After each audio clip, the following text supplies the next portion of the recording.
Entre aveux et contradictions, ce deuxième jour d'audience a semé autant de troubles et d'interrogations qu'il n'a apporté d'éléments de compréhension. Sur la personnalité des accusés, tout d'abord, les experts psychiatres et psychologues décrivent Jordan Teinturier comme suiveur passif, qui a vu dans les deux autres accusés les amis qu'il avait besoin de trouver. Gaël Bojar et Johan Chervy, eux, apparaissent liés dans l'intention du vol et dans l'intensité des violences exercées.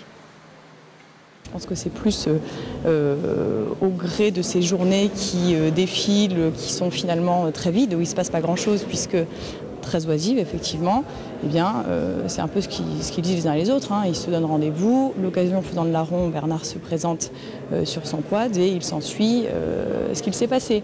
Mais je ne dirais pas non qu'il y avait que l'un ou l'autre était sous influence de l'autre.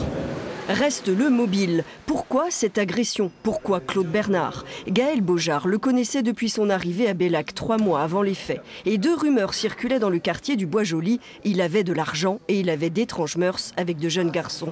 Stratégie non fondée, répond la partie civile. Confrontés effectivement lors de l'audience et lors des débats à leurs propres contradictions, les accusés se perdent dans leurs déclarations et finissent par avouer que finalement ce n'était que des rumeurs qu'ils n'avaient pas vérifiées et que cette chose qu'ils mettaient en avant n'était pas fondée. Donc c'est bien une stratégie de défense extrêmement maladroite. Une stratégie de défense qui ne pourra être commune face aux 30 ans de réclusion encourus. Ça devient du chacun pour soi.